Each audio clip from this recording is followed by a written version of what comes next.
नमस्कार, आप सभी का स्वागत है भाग्यम में। मैं हूं पंडित चंद्रशेखर शर्मा। दर्शकों, शुरुआत करते हैं आज के सुंदर दिन की ईश्वर के स्मरण और पंचांग के ज्ञान से, क्योंकि पंचांग का ज्ञान जहां आपके लौकिक कार्यों की सिद्धि की चाबी है, वहीं ईश्वर का स्मरण आपकी आत्मिक उन्नति का आधार। पंचांग के अनुसार आज की दिनांक है 20 जून सन 2024। विक्रम संवत 2081 चल रहा है। ज्येष्ठ मास है, शुक्ल पक्ष है, ग्रीष्म ऋतु है, तिथि त्रयोदशी है। सुबह 7:51 तक आगे चतुर्दशी तिथि लग जाएगी और आज का वार है गुरुवार। आज अनुराधा नक्षत्र है, शाम 6:10 तक आगे ज्येष्ठा नक्षत्र रहेगा।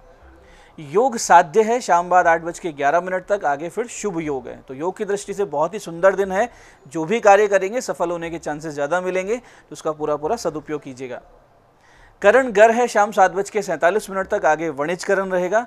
सूर्योदय का समय दर्शकों सुबह 5:33 का था और सूर्यास्त का समय शाम 7:23 का है। आज का राहु काल दोपहर 1:30 से 3 बजे के बीच रहेगा। इसे पूरी तरीके से टाल देना है। इसमें कोई शुभ कार्य शुरू नहीं करना है और लंबी यात्रा पे नहीं निकलना चाहिए।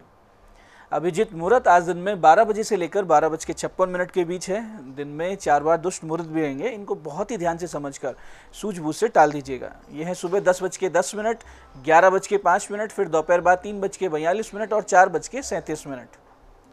आज का दिशाशूल दर्शकों दक्षिण दिशा में। तो पहली कोशिश यही कि दक्षिण की यात्रा को आप टालेंगे। जाना अनिवार्य है, जरूरी है आज ही जाना, तो फिर इसका एक छोटा सा परिहार कर लीजिए। परिहार होगा कि दक्षिण की ओर मुख करके थोड़ा सा दही जीरा खाएंगे, 5 कदम आप पीछे चलेंगे। इस दौरान अपने हृदय में अपने इष्ट का ध्यान कीजिए। ध्यान करके उनसे प्रार्थना करें और फिर इस दिशा की यात्रा करें। यात्रा बहुत सुंदर रहेगी, कार्य सिद्ध होंगे, दिशाशूल नहीं लगेगा। आज का शुभ समय दर्शकों यानी कंपैरेटिवली आज के दिन का सबसे अच्छा समय, जिसमें अच्छी कोशिश आप करेंगे, सफलता के आसार ज़्यादा रहेंगे। ये है दिन में 11 बजे से लेकर 1:30 तक, फिर शाम 5:40 से शाम 8:40 तक। तो इन दोनों कालखंड का पूरा सदुपयोग कीजिएगा।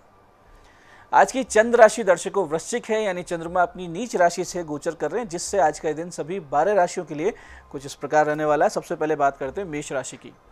मेष राशि वालों को स्वास्थ्य का विशेष ध्यान देना है, खास करके उनको जिनको बीपी की समस्या रहती है। और वृष राशि वाले अपने बिजनेस पार्टनर से क्रोधित होकर बात ना करें, क्योंकि बात बिगड़ सकती है। मिथुन राशि वाले आज किसी को उधार देंगे तो आगे जाकर संबंध निश्चित रूप से खराब होंगे। कर्क राशि वाले आज दृढ़ता से निर्णय लेंगे और अपने लक्ष्य प्राप्ति में मजबूती से आगे बढ़ेंगे। वहीं सिंह राशि वाले आज शांति बनाए रखें और अपने आत्मसम्मान को ठेस पहुंचे ऐसा कोई कार्य ना करें। कन्या राशि वाले आज किसी के प्रति बदले की भावना से प्रेरित रहेंगे। वहीं तुला राशि वाले अपनी बात दृढ़ता से रखेंगे और उनकी बात सुनी भी जाएगी। तो वहीं वृश्चिक राशि वाले आज अपने आप पर नियंत्रण बनाए रखें और आत्मविश्वास को अति आत्मविश्वास में परिवर्तित ना होने दें। धनु राशि वाले ध्यान रखें कि आज की लंबी यात्रा उनके लिए बड़ा नुकसान ला सकती है। वहीं मकर राशि वाले आय के नए साधन पाने में सफल रहेंगे। कुंभ राशि वालों के कार्यालय में चल रहे विवाद निपटते हुए दिखेंगे। तो मीन राशि वाले भाग्य से पाएंगे एक मजबूत और सफल व्यक्ति का साथ। अब करते हैं आज के दिन की ज्ञान चर्चा, जो आपकी हमारी अंतर्दृष्टि और प्रज्ञा को जागृत कर हमारे चरित्र और हमारे व्यक्तित्व को उन्नत कर देगी। फिर आगे समझेंगे उन विशिष्ट उपायों को जो आपको समस्याओं से बाहर ले आते हैं और जीवन में सफल बना देते हैं।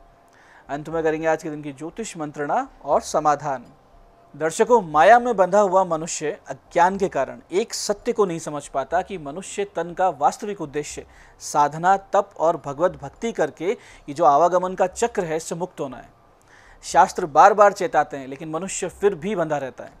शास्त्र कहते हैं कि एके शत्रुर्न द्वितीयो नास्ति शत्रु, अज्ञान तुल्य पुरुषस्य राजन। यानी इसका अर्थ यह है कि इंसान का एक ही शत्रु है, अन्य कोई शत्रु नहीं है, और वो शत्रु है अज्ञान। और अज्ञान से मुक्त होने का नित्य निरंतर प्रयास करना चाहिए। योग्य गुरुजनों की शरण लेनी चाहिए। स्वाध्याय में विशेष प्रवृत्ति रहनी चाहिए। स्वाध्याय का अर्थ होता है अपने जो शास्त्र हैं, जो परंपरा से हमें शास्त्र प्राप्त हुए हैं, जैसे भगवत गीता है, रामचरितमानस है या विभिन्न पुराण हैं, इनको बहुत ध्यान से पढ़ना चाहिए, इनमें प्रवृत्ति रखनी चाहिए। इससे क्या होगा कि शास्त्र, आप्त वचन और गुरुजन हमें बहुत ही सही मार्ग दिखाएंगे, वास्तविक मार्ग दिखाएंगे। और ये क्यों आवश्यक है? क्योंकि जन्म दुखम, जरा दुखम, मृत्यु दुखम, पुनः संसार सागरे दुखम, तस्मात् जाग्रहि। ये जो संसार सागर है, इसमें जन्म का, बुढ़ापे का, मृत्यु का ये दुख ही दुख है और ये दुख बार बार आते हैं। इसलिए हे मनुष्य, जाग जाग, ये हमारे शास्त्र कहते हैं कि जाग जाओ और अपनी मुक्ति के लिए निहित कर्तव्य और प्रयत्न करते रहो। इसमें जरा सा भी किसी भी प्रकार की कोई ढिलाई नहीं बरतनी चाहिए। तो ये थी आज की ज्ञान चर्चा। अब बात करते हैं उन विशिष्ट उपायों पर। जिनकी सहायता से हमें ईश्वरीय प्रेरणा मिलेगी, शक्ति स्रोत मिलेगा, और उस शक्ति स्रोत और उस प्रेरणा से हम अपने बड़े बड़े संकटों को पीछे छोड़ते हुए जीवन में सफलता की ओर अग्रसर होंगे।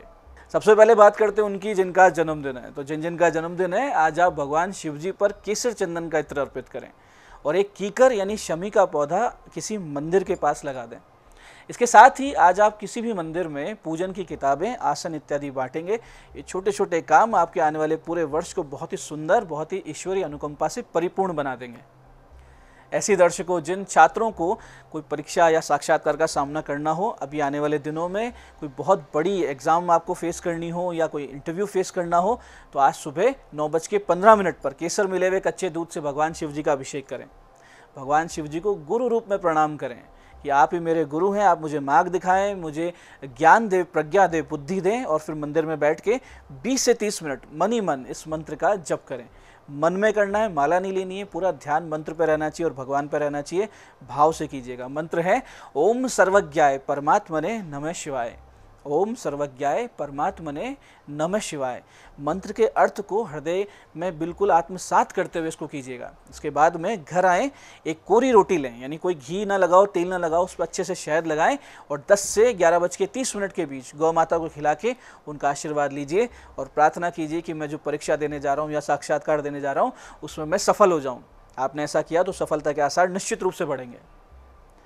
ऐसे दर्शकों, जिन भी लोगों को प्रमोशन की आस है या जिन्हें कार्यालय में प्रमोशन की कोई समस्या भी आ रही है, साथ वाले परेशान कर रहे हैं या बॉस परेशान कर रहे हैं, समस्याएं बन रही हैं, किसी भी तरह की परेशानी बन रही हो, तो उससे निजात पाने के लिए आज सुबह 9:30 से पहले तुलसी जी को जल चढ़ाएं, धूप दीप बत्ती करके उनको हाथ जोड़ें, अपनी समस्या बताएं, मानसिक रूप से उनसे अनुमति लें और 21 बीज उनसे ले लें और एक पीले वस्त्र में उन्हें अच्छे से लपेट लें और फिर उन्हें भगवान श्री राम की तस्वीर या फिर उनके यंत्र या फिर उनकी मूर्ति के सामने ले जाके रखें और 15 से 20 मिनट मन लगाकर इस विशिष्ट मंत्र का जप करें।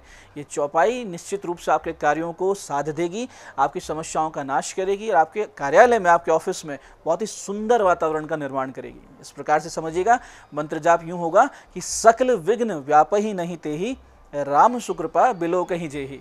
फिर से समझते हैं, सकल विघ्न व्यापहि नहीं तेहि, राम सुकृपा बिलो कहीं जेहि। फिर इन बीजों को ले जाकर अपनी डेस्क में या जहां बैठते हैं वहां आप रख दीजिए। उन्नति के रास्ते खुलेंगे, प्रमोशन के चांसेस बनेंगे, समस्याओं का निश्चित रूप से अंत होगा। ऐसे दर्शकों, जिन छात्र छात्राओं को प्रतियोगी परीक्षाओं की तैयारी में समस्याएं आ रही है, कॉम्पिटिटिव एग्जाम देना चाहते हैं, हर बार देते हैं, कुछ अंकों से, कुछ पॉइंट से रह जाते हैं या फिर एग्जाम क्लियर कर लेते हैं, इंटरव्यू में रह जाते हैं, तो 3 छोटे छोटे काम कीजिए। एक तो गणेश शतनाम के पाठ शुरू कीजिए, दूसरा सूर्य शतनाम के। गणेश शतनाम, सूर्य शतनाम बहुत ही आवश्यक है सरकारी नौकरी की जो तैयारी कर रहे हैं उनके लिए, कि गणेश जी हमारे मार्ग को निष्कंटक बनाते हैं, बुद्धि तेज करते हैं, प्रज्ञा का जागरण करते हैं। और सूर्य शतनाम से हमारी जन्म पत्रिका में सरकारी नौकरी लगने के जो योग है वो बहुत तेज़ी से कार्य करने लगते हैं। इसके साथ ही आप सरस्वती साधना शुरू कीजिए। नित्य भगवान गणेश जी, माता सरस्वती की पंचोपचार से पूजा कीजिए।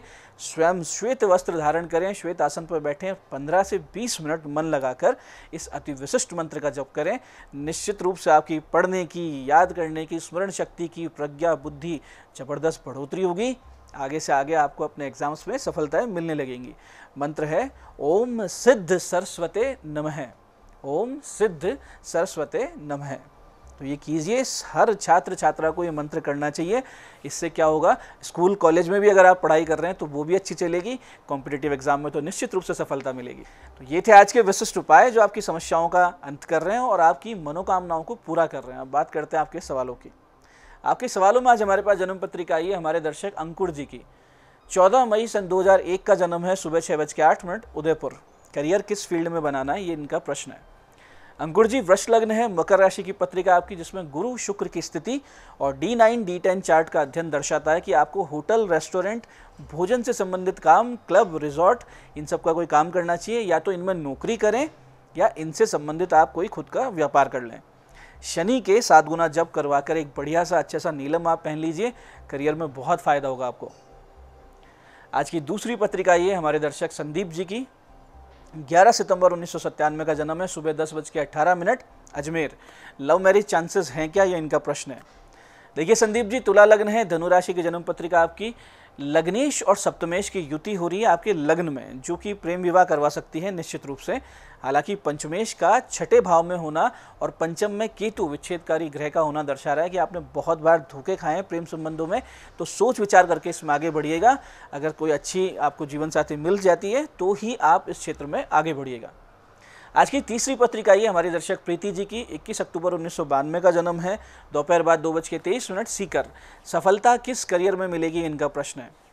प्रीति जी, आपका मकर लग्न है, सिंह राशि है, लग्ने शनि की अच्छी स्थिति, बुध शुक्र का रोजगार पर सीधा प्रभाव दर्शाता है कि आपको वकालत, पत्रकारिता, बैंकिंग, फाइनेंस, इनमें से किसी भी फील्ड में करियर बना लेना चाहिए। शुक्र के 7 गुना जप और एक फायर ओपल पहन लेने से आपके लिए बहुत ही शुभ स्थिति बनेगी, इसमें कोई संदेह नहीं। मैं पंडित चंद्रशेखर शर्मा ये आशा करता हूँ कि बताए उपायों को सही विधि, सटीक समय, अटूट श्रद्धा से करके आप पूरा लाभ उठाएंगे और जो ज्ञान चर्चा हमने की, जो सत्संग हमने किया है, इसे अपने जीवन में उतारेंगे। जीवन में आध्यात्मिक जो दायित्व हमारा है उसके प्रति आप बहुत ही ज़्यादा जिम्मेदार होंगे। जीवन बहुत जल्दी शुभमय, सत्यमय और आनंदमय हो जाएगा। मैं महादेव से प्रार्थना करता हूं कि जब आप हमारे बताए उपाय करें तो आपके कष्टों का निवारण अवश्य हो और मनोकामना पूर्ति निश्चित रूप से हो। कार्यक्रम में बने रहने के लिए बहुत बहुत साधुवाद। भगवती आप सबका कल्याण करे। जय आदिशक्ति।